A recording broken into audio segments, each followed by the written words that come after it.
여러분, 만약에 우리 인생이 말이죠, 전혀 염려할 게 없고 고난도 고통도 하나도 없고 신나게 그냥 쭉쭉 빵빵 나가면서 살면 어떻게 될까요? 좋으시겠죠? 안 좋으시겠어요? 네, 여러분들 역시 영성이 깊으셔서 금방 알아보시네요. 네, 우리 모든 사람들이 우리 그리스도인까지 합해서 그럴 수 있습니다. 다 그렇게 살기를 원해요. 하도 고생을 많이 하고 음식 때문에 눈물을 흘리고 너무너무 지글지글할 정도로 그렇게 힘들게 살다 보니까 우리 한번 신나게 좀 마음껏 먹고 마음껏 쓰고 마음껏 그냥 내 마음대로 한번 신나게 고생 없이 살았으면 좋겠다 하는 것이 우리 마음에 다 누구나 있어요. 하긴 뭐 잘 사는 사람들은 그러지 않을까요? 그런데 이렇게 사는 것이 영적으로 특별히 그리스도인들을 위해서 절대 좋은 일이 아니라는 것을 아시기를 축원해 드립니다. 이미 다 알고 계시죠? 사실 세상 사람들도 마찬가지예요. 또 좀 뜻이 있고 생각이 있는 분들은 정말 그렇게 쭉쭉빡빡 잘 나가는 것만이 좋은 인생이라고 생각하잖아요. 하물며 그리스도인들은 하나님의 섭리하에서 볼 때 절대로 그것이 옳고 잘하는 그런 삶이 아니에요. 그래서 우리가 이 땅에 살면서 특별히 한국의 그리스도인들로서 샤머니즘과 그 다음에 번영신학을 잘 극복만 하면 신앙생활 상당히 성공할 수 있어요. 샤머니즘이 뭔데? 늘 설명드리지만 샤머니즘은 우리 민족을 오래도록 수천 년 동안 지배해오던 그런 종교 사상이에요. 내용을 간단히 요약하면 그 샤머니즘은 도대체 윤리가 없는 종교예요. 종교의식이에요. 나만 알고 지금만 알고 그리고 남들에 대해서 관심도 없고 내세에 대해서 관심도 없고 그렇게 이기적이고 자기중심적일 수가 없어요. 참 그것이 우리 한국을 지배했다는 것이 안타까운 얘기고 고등종교라고 하는 그러한 불교도 유교도 다 먹혔습니다. 기독교까지 먹힌다고 아우성을 치고 있지요. 그러나 참 종교인 기독교는 결코 그럴 수 없을 줄로 믿습니다. 바로 여러분들과 저 때문에 또 그럴 거예요. 그리고 이 번영신학이라고 하는 것도 참 매력적입니다. 그렇잖아요. 예수 믿고 잘 된다는데, 문제가 없어지는데, 모든 것이 다 해결된다는데, 건강의 문제도 해결되고, 경제의 문제도 해결되고, 그리고 자식 문제, 무슨 가정 문제, 사업, 직장 다 문제가 해결돼서 신나게 산다는데 예수를 믿기만 하면 그렇게 된다는데 매력을 느끼지 않을 사람이 누가 있어요? 그런데 그것이 사실은 독약이에요. 여러분들 잘 알고 그것을 피해 가심을 감사합니다. 할렐루야. 번영신학이 다 우리의 믿는 신앙의 전부가 아니에요. 오히려 우리는 고난에 대한 고통에 대한 이해를 바로 할 때 신앙생활을 성공할 수 있습니다. 특별히 우리 인생에 있어서 사실 여러분들도 생애를 꽤 사셨습니다만은 우리 인생이 사실은 절반 이상이 고통이에요. 그 고통에 대해서 제대로 알지 못하고 올바로 신앙관을 정립해 놓지 못하면 반전을 헛것하는 거예요. 그런데 그렇지 않음을 감사합니다. 여러분들은 고통에 대해서 정확한 이해를 하고 계심을 참 감사하고 특별히 오늘 출애굽기에서 하나님의 고통을 통해서 거기에는 분명한 뜻이 있다. 고통에는 뜻이 있다. There should be a great meaning in suffering. 놀라운 말씀이 그것이 우리 신앙을 요약한다고 해서 과언이 아닙니다. 무슨 뜻이 있게요? 첫 번째로는요, 자기를 돌아보게 만듭니다. 보통 세상 일도 마찬가지예요. 신앙과 관계없이 살아도 마찬가지예요. 고통이 올 때에 사람들이 자기를 돌아보게 됩니다. 고통이 올 때에 자기의 과거를 반성하게 됩니다. 고통이 올 때에 내가 뭐를 잘못했지, 어떤 걸 고쳐야 될지 사람이 성숙하게 돼요. 하물며 하나님의 사람들은, 신앙생활을 잘하는 사람들은 더 말할 필요가 없습니다. 여러분들 출애굽기 1장으로 넘어왔습니다. 우리 창세기 그동안 여러 가지 많이 배웠는데 참 무슨 생각이 들으세요? 그동안 들으신 설교를 통해서. 아마 간단히 요약하면 이런 이야기일 거예요. 네 사람의 족장 중심으로 아브라함, 이삭, 야곱, 요셉 중심으로 하나님이 하나님의 택한 백성들의 역사를 이끌어 나가시는데 정말 흥미진진하고 재미있었다. 많은 걸 깨닫고 은혜 받았다. 이제 그들을 통해서 보여주신 하나님의 뜻과 은혜와 섭리를 따라서 나도 이제 신앙생활 그들처럼 잘 할 수 있을 것 같아. 그것이 아마 여러분들과 저의 정론이 되어야 될 거예요. 근데 출애굽기로 넘어옵니다. 마지막 요셉은 정말로 어떤 의미에서 네 사람의 족장을 정리하는 같은 인생을 살았습니다. 어려웠지만은 하나님 바라보고 그저 어려움을 불평 한마디 없이 꿋꿋하게 믿음으로 기도로 잘 영위해서 마침내 이스라엘 백성을 하나님이 원하시는 대로 좋은 곳 고센 땅에 다 심어지게 만들고 그곳에서 이제 번창만 기다리게 만들었습니다. 요셉이 살아있는 동안 그 사람들이 얼마나 대접받고 얼마나 참 존경받고 얼마나 높임을 받았겠어요. 신나는 인생이 펼쳐졌죠. 그리고 바로 오늘 읽은 첫 절에 보니까는 이제 요셉과 그 많은 형제들 혹은 그때 당시의 사람들이 다 죽고 후손들이 어마어마하게 불어났다 그랬어요. 무엇의 성취입니까? 하나님의 약속의 성취예요. 아브라함을 통해서도 주셨고 이삭, 야곱, 요셉을 통해서 계속 너희 후손이 그저 땅의 모래와 같이 하늘의 별같이 많아질 것이다. 지금 이루어지고 있는 거예요. 그런데 그때까지만 해도 여러분들이 만약에 이스라엘 백성 중에 한 분으로 거기서 살았다고 해도 얼마나 신납니까? 얼마나 좋습니까? 뭐 막히는 게 있어야죠. 이 땅 위에서 그저 잘 먹고 잘 살고 잘 대접받고 존경받고 사랑받고 그리고 후손이 번창하는데 좋아하지 않은 사람 누가 있어요? 그런데 문제가 생겼어요. 무슨 문제가 생겼어요? 요셉을 알지 못하는 임금님이 등극하시게 됐습니다. 이것은 역사적으로 잠깐 설명을 드리면 요셉 당시에는 힉소스라고 하는 그런 왕조가 있었습니다. 애굽이 아주 역사가 길잖아요. 그러니까 우리나라 뭐 신라, 백제, 고구려, 뭐 고려 하는 식으로 왕조들이 있었어요. 힉소스 왕조는 셈족 계통이었습니다. 그러니까 더 학자들이 말하기를 셈족인 요셉과 더 가까이 잘 지내고 그래도 인정해 주었겠다 이렇게 생각합니다. 그런데 요셉을 알지 못하는 새 임금이 나타났어요. 그는 누구냐면은 애굽의 18왕조를 말합니다. 힉소스 때는 이 애굽의 서북쪽이라고 해야 옳겠죠. 거기서 이렇게 내려온 이 셈족 계통 힉소스 왕조가 그들을 다 쳐서 이기고 그들을 다 저 애굽 상류로 쫓아냈어요. 함족이죠. 근데 이 함족이 다시 세력을 얻어가지고 몇백 년 후에 이 힉소스 왕조를 무너뜨리고 자기 왕조를 세웠어요. 그 중에 세 번째 왕 곧 투트모세 1세가 바로 여기 그 사람이에요. 요셉을 아주 모르게 했겠습니까? 그러나 무시했다는 뜻이 거기에는 들어가 있어요. 그래서 요셉이 뭔데? 그 사람하고 우리하고 뭔 상관이 있어? 그 사람 셈족이잖아. 뭐 이런 식으로 해가지고서 이스라엘 백성들이 놔뒀다가는 큰일 나겠다는 생각을 가지고 그들을 압제하기 시작했어요. 여러분, 이 애굽 왕이 이스라엘 백성을 그저 같이 잘 지내고 격려하고 잘 세워도 괜찮은데 그들을 핍박했던 이유가 바로 하나님의 허락 때문에 나타난 거예요. 만약에 이스라엘 백성들이 계속 잘만 나갔으면은 아마 굉장히 건방지고 남을 무시하고 그리고 아마 하나님이 원하시는 삶을 절대 살지 못했을 거예요. 고난이 오니까 자기를 돌아보고 고난이 오니까 우리의 삶이 이게 다가 아닌가 보다 하고 고난의 삶을 생각하게 되고 고난이 오니까 자기가 연단되어서 훌륭한 인격으로 특별히 신앙적인 인격으로 변하게 됐던 거예요. 중요한 이야기입니다.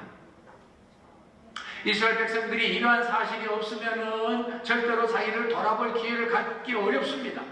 우리도 마찬가지예요. 여러분들 언제나 설교를 들으시면서 자신에게 적용하면서 말씀을 들으시니 감사합니다.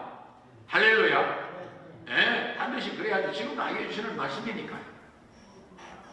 그래서 이들이 이렇게 어려움을 당할 때에 비로소 자기들을 돌아보게 되고 하나님의 약속을 더듬게 되고 자기들에게 이러한 일이 일어난 이유가 뭐고 그리고 이것이 나에게 어떤 유익을 가져올까 생각하게 됐다 그 말이에요.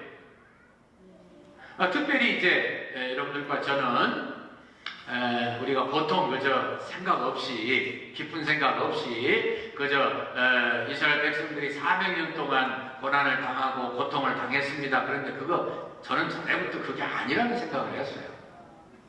왜냐하면 요셉 이후에 꽤 상당 기간 동안 대접받고 살았잖아요. 그런데 그 요셉에서부터 시작해서 바로 이스라엘 백성들이 고난 당하면서 기도하거나 말하면 안 돼요. 사실 400년이 아니에요. 요셉과 함께 풍요를 누리고 존경을 받던 기간을 어떤 분은 300년이라고 그러고 어떤 분은 100년이라고 그러고 그런데 제가 보니까 한 200년이 맞아요. 400년 동안 절반은 잘 나갔던 거예요. 남은 200년 동안 죽으라고 고생한 거예요. 근데 그게 고생이 참 어려웠기 때문에 그게 클로즈업 된 것이죠. 하여튼요, 이러한 일을 통해서 이스라엘 백성들은 어차피 하나님의 선민으로서 하나님의 선민 다워지기 위해서 하나님과 함께 이 긴 여정을 거쳐서 여러분들 잘 아시지만 출애굽은 보통 뭐라고 말씀합니까? 우리의 구원받은 사건과 이렇게 비교해서 설명합니다. 광야 생활은 우리의 지상에서의 삶, 성화의 삶, 천국 가기 전까지의 삶을 비유한다고 말합니다. 그리고 요단강을 건너서 가나안에 들어가는 걸 천국 입성으로 비유합니다. 그런데 제가 볼 때는요, 그게 다가 아닌 것 같아요. 하나님은 처음부터 우리를 사랑하셔서 꼭 광야 생활 말고도 애굽에 있을 때 벌써 하나님을 체험하게 하시고 그리고 벌써 고난의 연단을 통해 하나님의 성숙한 인격을 마련하고 계셨어요. 그러면서 여러분들과 저의 고난은 매우 유익한 것이고 고통은 정말 사랑할 만한 것이에요. 다시 말씀드립니다. 고통이 없으면 우리는 자신을 돌아보지 않게 됩니다. 고통이 없으면 우리 자신의 죄를 회개하게 안 됩니다. 우리 장로님도 회개를 위해서 강구해서 기도해 주셨는데 정말 중요한 이야기죠. 고통이 있어야 내가 나다워져요. 고통이 있어야 내가 하나님의 인격을 닮아가게 돼요. 예수님께서 말씀하셨잖아요. 누구든지 나를 따라오거든 자기를 부인하고 자기 십자가를 지고 나를 좇을 것이나. 무슨 이야기하여? 너희들의 신앙의 삶은 뭐라는 거예요? 고통의 삶이라는 거예요. 십자가를 지는 삶이라는 거예요. 예수님 말씀하셨잖아요. 누구든지 나를 따라오려면 자기 부인하고 자기 십자가 지고 나를 따라야 된다. 여러분, 그래서 이 땅에 살면서 우리는 천국에 들어가기 전까지 계속해서 신앙의 연단을 받고 성화의 과정을 거쳐서 하나님처럼 되어야 사실은 천국에 들어갈 수 있는 거예요. 굉장히 중요한 이야기예요. 이것이 없으면 우리의 신앙생활이 무언가 부족하다고 느끼시는 것을 감사합니다, 여러분들. 우리가 그냥 잠깐 잘못 생각하고 너무 우리가 당한 고난이 깊고 그리고 당장 문제가 시급하니까 하나님이 다 없애주시옵소서. 물론 없애주시죠. 근데 그거보다 더 먼저 기도해야 될 것은 하나님, 이것을 통해서 제가 제 자신을 돌아보게 하시고 제 자신이 연단받게 하시고 예수 그리스도의 형상을 이루어서 천국 가서 하나님 앞에서 살기 부족함이 없는 사람이 되게 해주세요. 이렇게 기도해야 옳은 거예요.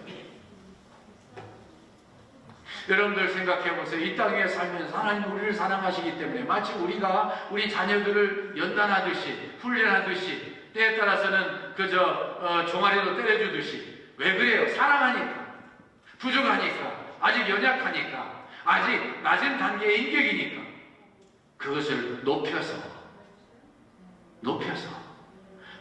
사람다운 사람, 인격적인 사람, 특별히 신앙적으로 하나님의 사람다운 사람 되어야 되기 때문에 그런 거예요.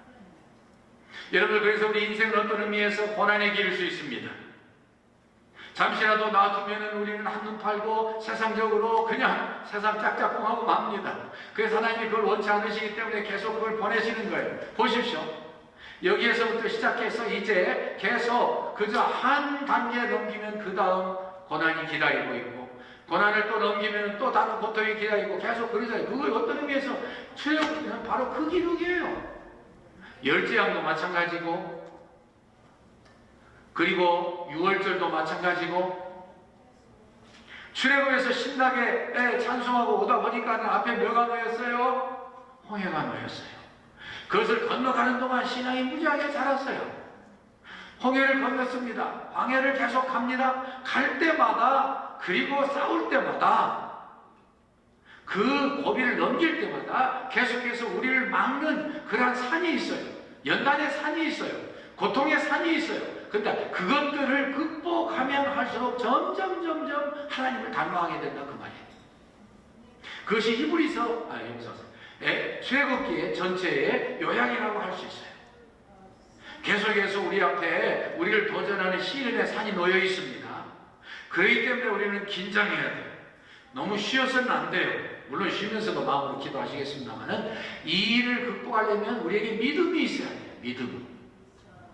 믿음은 어떻게 얻을 수 있어요? 기도해야 얻을 수 있어요. 특별히 고난당할 때, 고통당할 때 하나님을 바라보고 하나님 은혜 가운데 내 자신을 잘 연마하고 주님 앞에 바로 세워야 돼요. 그렇게 되면 우리가 이 땅에서 벌써 하나님의 사람이 되고 천국의 사람이 되고 천국을 누리는 사람이 돼요. 제가 여러분들도 저보다 더 신앙생활 오래 하시는 분들이 계십니다만은, 저도 신앙생활하고 목회생활하면서 계속 성경을 연구하고 설교하고 하다 보니까 이것이 어떤 의미에서 인생의 총정리 같은 생각이 들어요. 그래서 저는 출애굽기가 참 잘 시작됐다는 생각을 하고 있습니다. 출애굽기를 통해서 우리가 하나님을 이 땅에서 체험하고 하나님의 인격을 닮아가고 천국을 이 땅에서 누리면서 천국에 들어가는 자격을 갖추면서 사는 것을 믿으시기를 축원합니다. 만약에 우리가 그렇기 때문에 이 땅에서 연단받지 아니하고 자꾸 피하고 자꾸 그러다 보면은 마지막 죽을 때야 성화가 완성되면 뭐 누구든지 그러지만은, 그러기 전에 진실하게 신앙생활 하는 사람들, 거의 성화가 이루어지는 가까운 사람들 볼 수 있잖아요. 그분들에게 무슨 원망이 있으며, 그분들에게 무슨 불평이 있으며, 그분들에게 무슨 부족이 있으며, 그분들에게 무슨 아쉬운 게 있어요. 주님과 항상 함께 하는데, 주님이 항상 동행해 주시는데, 주님이 심지어 글을 들어 쓰시면서 통역해 주시는데, 여러분들 에녹에게서 불평을 찾아보실 수 있었겠습니까? 아니잖아요. 두 번째, 이 고통에는 어떤 뜻이 있느냐? 하나님만 바라보게 만들어요. 첫 번째 대지에서는 나를 돌아보게 만들고, 두 번째 대지에서는 하나님만 바라보게 만들어요. 이거 사실 두 가지 다 잘하면 우리 신앙생활 완성된다고 해도 과언이 아니에요. 계속 우리가 그 과정에 있으니까 계속 나가지만은 원리는 그렇다, 그런 말씀입니다. 하나님을 바라보게 돼요. 여러분들 생각해 보세요. 요새 한 200년 번창했다, 잘 나갔다 그런 이야기 했는데, 여러분들 200년 동안 이스라엘 백성들이 살면서 애굽을 떠나고 싶었겠어요? 안 떠나고 싶었겠어요? 안 떠나고 싶어요. 그냥 농사만 하면 다 잘 되고, 그냥 뭐 존경받고 사랑받고, 모든 사람들이 우리 히브리 사람, 여러분들 야곱이 장례 보낼 때, 장례를 요셉이 아버지 모시고 장례 지낼 때 보셨잖아요. 애굽의 모든 고위 관리들이 다 따라와서 장례 참석하고요. 70일 동안 울었어요. 살만하죠. 무슨 천국이 생각이 나, 무슨 가나안이 생각이 나요. 근데 고통이 오니까 눈을 들어서 하나님을 바라보게 돼요. 이곳은 내가 살 곳이 아니구나. 이곳은 내가 가야 될 곳이 아니구나. 내가 궁극적으로 영원히 발붙이고 있어야 될 것이 아니구나. 깨닫게 된다는 말씀이에요. 우리도 마찬가지잖아요. 이 땅에 너무 잘 나가면, 너무 좋은 집, 좋은 차, 뭐라 그래요. 너무 인생이 잘 나가면은요, 잠깐 착각할 수 있어요. 이 땅도 괜찮네. 이 땅에서 좀 계속 살아보지 뭐. 그럼 하나님 안 좋아하시잖아요. 하나님은 절대 그렇게 놔두시는 법이 없어요. 하나님께서는 여러분들과 저를 사랑하시기 때문에 고난을 보내십니다. 고통을 주십니다. 그래서 자신을 돌아보게 하실 뿐만 아니라 하나님을 바라보게 해요. 하나님께는 저는 나를 부르셔서 천국 가게 하셨지. 이 땅의 삶은 나그네 길이지. 내가 왜 이 땅의 삶이 전체인 것처럼 차가워 살았을까? 이스라엘 백성들은 하나님을 찾게 되었습니다. 약속을 기다리게 됐습니다. 선조들을 통해서 주신 약속이 얼마나 강력한 것이고 얼마나 확실한 것이고 이제 나를 통해서 이루어져야 될 것인가 하는 것을 기대하게 됐습니다. 여러분, 이 기대가 없으면 신앙생활 제대로 할 수 있나요? 아까 첫 번째 대지에서 말씀드렸지만 이런 기대, 특별히 나를 돌아보고, 여러분들 고린도후서 12장 7절 말씀에 보면은요, 이 바울 사도가 한 고백이 있어요. 자기가 하나님께로부터 너무 어마어마한 은혜를 받고 너무 어마어마한 경험을 하게 하셨기 때문에 3층천에 올라갔잖아요. 그리고 그분처럼 그렇게 위대한 그런 삶을 살고 신학을 꿰뚫고 정말 이제 구약의 주데이즘에서, 이 유대교에서 이제 기독교라고 하는 새로운 이제 예수님 중심으로 그런 교리를 펼쳐졌는데 그분처럼 완벽한 분이 어디 있어요? 가는 곳마다 그분을 환영하고. 그런데 그분이 너무 핍박을 많이 받았죠. 그 하나님 또 그에게 위로하시고 복을 주시고 3층전까지 데려가서 바울아, 네가 이제 곧 와서 살아야 될 곳이 이곳이야 보여주셨겠죠. 근데 그가 말씀합니다. 제가 은혜 받은 것이 너무 크기 때문에 자고하지 않게 하기 위해서, 교만해지지 않게 하기 위해서, 지상에서 살면서 하나님의 백성답지 못하지 않게 하기 위해서, 하나님의 백성다웠게 하기 위해서 하나님이 나에게 고난을 주셨다고 하셨어요. 뭐죠? 육체의 가시? 사단의 가시? 우리에게 어려움 당하는 건 제가 다시 말씀드리지만 다 사단에게서 옵니다. 물론 하나님이 허락하시니까 오는 것이죠. 그래서 우리는 잘못 생각해서 하나님의 이 고통을 나에게 주니까 그러면 안 돼요.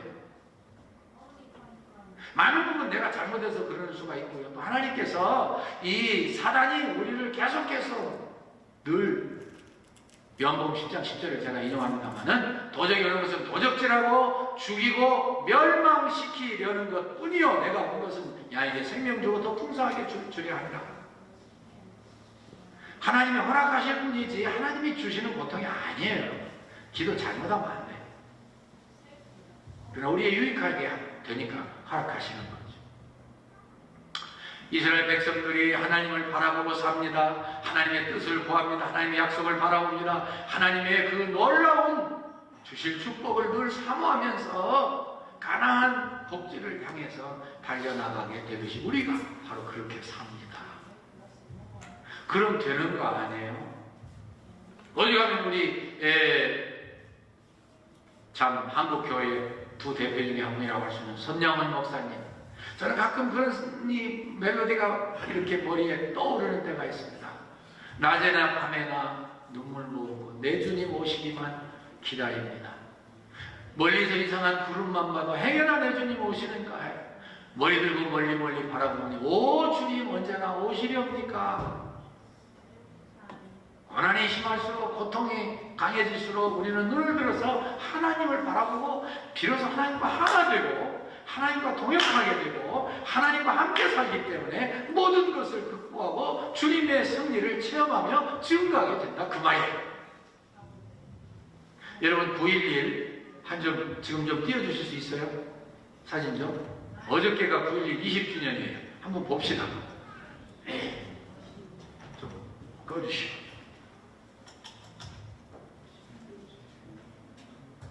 네, 처음부터 보여주시오. 처음 거부터.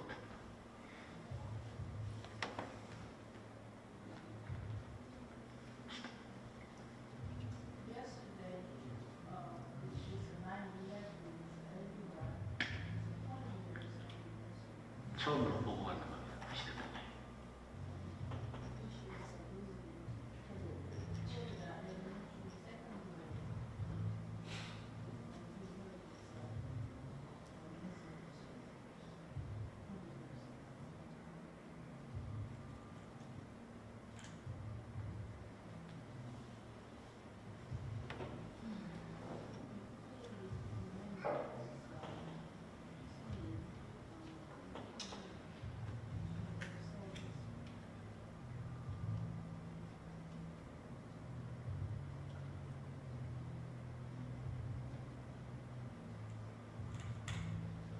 먼지를 뒤집어 쓰고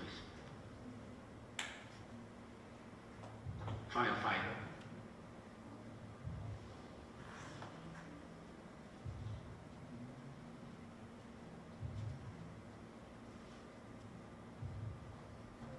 구조대원들.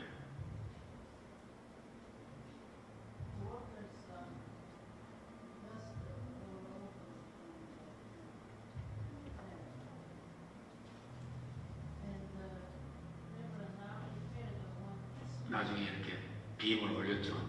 라이트 빔을. 이런 가운데도 성적이 세우는 모습이고요. 그 자리에 대신한 거잖아요.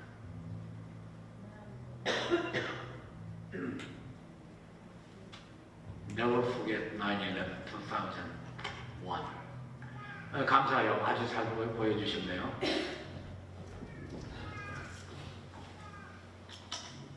제가 여러분들에게 이것을 보여드리는 이유가 있습니다. 여러분들도 뭐 방송 통해서 많이 들어보셨겠지만 이 굉장한 일이에요. 왜 우리 아름다운 미국에 이런 일이 생기냐는 거예요. 이런 일을 통해서 하나님은 도대체 우리하고 커뮤니케이션 하고자 하시는 바가 뭐냐는 거예요. 여러분 어떻게 생각하세요? 만약에 이런 일이 생기지 않았으면 미국 사람들의 그 자만심과 교만심을 컨트롤할 수 있는 방법이 없어요. 안 된 이야기지만 사실이에요. 소련과 함께 냉전시대를 거치다가 소련이 1990년에 무너져버리고 미국 혼자 나가면서 10년 동안은 미국 원 슈퍼파워. 그다음 새로운 전쟁이 생겼죠. 테러리스트과의 전쟁. 겸손해졌습니다. 하나님 바라보게 됐습니다. 정말 참 인생의 크리스찬 궁극적 목표는 이 땅이 아니라는 것을 많은 사람들이 깨달았습니다. 제가 이렇게 보여드리는 이유가 있어요. 거기에 정말 왜 좋으신 하나님이 이렇게 무시무시한 일이 미국의 뉴욕에서 당해지게 만드시고 그리고 거기에 3,000명가량을 왜 죽이십니까? 우리는 다 모르죠. 그러나 분명한 것은 제가 설교한 두 가지를 우리에게 분명히 말씀하시고 싶어서 하시는 것으로 믿습니다. 2001년부터 2년 후에 2003년 9.11 가까이 왔을 때 저 버지니아 노folk에서 그 지방 방송국에서 이루어졌던 이야기를 제가 좀 하고 싶습니다. 로버트 매튜라고 하는 형제의 간증인데요. 그 양반이 바로 2001년 9.11 사태 전에 여러 주 전에 자기들이 아이를 갖게 된 것을 알게 됐습니다. 그래서 아내가 저 캘리포니아의 언니에 가고 쉬고 싶어서 그랬겠죠. 가겠다고 해서 비행기표를 끊어가지고 가는데 하나님 아내가 안전하게 가게 해주죠. 그렇게 기도하는데 기도가 끝나자마자 텅 하고서는 자체가 힘이 흔들려서 보니까 빵꾸가 났어요. 그래서 내려서 비행기 시간이 있으면 부지런히 이렇게 타이어를 갈아가지고 갔는데 어떻게 됐을까요? 늦어서 비행기 떠났습니다. 원망이 나와요? 안 나와요? 나오죠. 뭐 다 똑같아요, 사람들이. 그리스도인이라고 해도. 그러는데 좀 이따가 아버지한테서 전화가 왔어요. 이 아버지는 뉴욕에서 소방관으로서 일생을 지내셨던 분 같습니다. 소방관으로 계시다가 은퇴한 분이에요. 야, 네 아내가 타려고 했던 비행편이 몇 편이지? 예, 아버지 이거예요. 그래? 그게 그 비행기가 말이야 이 월드 트레이드 센터 남쪽을 쳤어. 무슨 이야기예요? 그 비행기 탔으면 죽었다는 이야기예요. 너무 놀래가지고 하나님 감사합니다. 그러셨군요. 그런데 아버지가 계속 이야기했나? 야, 내가 지금 뉴욕에서 이 난리가 났는데 내가 지금 거기 가겠다. 내가 가만히 있을 수가 없다. 참 미국 사람들 오랫도록 성경적으로 살아서 그런지 대단한, 참 유럽 사람들도 그렇고 대단하다는 생각이 들어요. 많이 들어요. 타이타닉 오늘 영화를 봐도요, 남자들은 아예 뭐 무슨 구조선 탈 생각도 안 해요. 다 여자들 아이들 다 어떻게 그것이 생활화됐을까 참 놀랍니다. 그리스도인 문화 그것의 생활은 이렇게 중요한 거예요. 마찬가지예요. 그 아들이 그거 가면은 뭐 그거 수습하다가 죽을 거 뻔하니까 아버지 절대로 가지 마시라고 해도 아무리에게도 소용이 없어요. 난 가만히 있을 수 없다. 내가 무언가 가서 해야 된다. 내 손자 잘 돌봐줘라. 그것이 마지막 말씀이었어요. 비행기를 타고 어려움 당하지 않게 아내를 보여주고 하나님께 감사하다가 이 말을 듣고서는 막 원망을 했어요. 아니 하나님, 그렇게 2년 동안을 아버지를 빼앗아 가신 하나님을 원망만 하면서 살았던 어느 날이었습니다. 2주년 기념되기 한 몇 주 전에 어떤 사람이 문을 두드리는 거예요. 저녁 늦은 시간이었는지. 그럴 리가 없는데 왜 이때 누가 나 문을 열어보니까 어떤 젊은 부부가 아기를 데리고 밖에 서 있는 거예요. 그러면서 이 집이 혹시 제이캅 매튜스의 아드님의 댁입니까? 제이캅이 참 좋은 이름인가 봐요. 제이캅. 그렇다고. 그러니까 이 사람이 손을 턱 잡으면서, 선생님, 내가 당신의 아버님을 직접 뵙지는 못했지만은 내가 아버님 때문에 우리가 살아났다고 그러면서 이야기를 시작하는 거예요. 바로 자기 아내가 그때 바로 그 월드타워 센터에서, 세계무역센터에서 근무를 했는데 이게 무너져서 사무실에 갇혀가지고 이 건물 잔해 도미에 묻혀 있었는데 아버지가 와서 살렸다는 거예요. 그래서 소방관들 많이 돌아가셨거든요. 그래서 너무 기가 막혀가지고 감사를 좀 해야 되는데 제가 살았다는 그런 뜻이겠죠. 그러면서 또 한마디 더 붙입니다. 한 가지 더 드릴 말씀이 있습니다. 그래요. 그때부터 아내가 이야기하는데, 아내가 뭐라고 그러냐면은, 내가 다 죽게 됐을 때 아버님을 위해서 구조를 받고 아마 뭐 그를 안고 내려오셨든지 뭐 그러시겠죠. 그때 내가 예수를 소개했습니다. 당신의 아버님은 예수님을 그때 영접하고 돌아가셨습니다. 아버지가 이 사람을 살렸단 말을 들을 때도 눈물을 참을 수가 없었는데, 결국 하나님을 원망한 이유가 아버지 뭐 예수도 안 믿는데 내가 예수 믿을 수 있도록 좀 전도할 기회를 안 주시고 그걸 왜 기회를 뺏어가셨습니까? 하고 원망하던 그 모든 것이 한꺼번에 다 해결됩니다. 통곡을 했습니다. 하나님 그러셨군요. 하나님 그러셨군요. 고통에 대한 이해와 설명을 우리가 다 할 수는 없습니다. 근데 우리가 분명히 믿고 의지하는 것은 고통에는 뜻이 있고 그것을 주관하시는 분은 하나님이십니다. 하나님이 무언가 전체를 위해서, 개인을 위해서 전능하시고 전지하신 하나님께서, 절대로 실수가 없는 하나님께서 정확하고 확실하게 전체를 위해서, 개인을 위해서 그들의 생애를 이끌어 가고 계신다는 거예요. 출애굽기를 강해하게 된 첫날 저는 이것이 바로 출애굽기 전체에서 보여주시는 하나님의 뜻이구나. 9일 때문에 난리가 났어요. 20주년이라고 했습니다.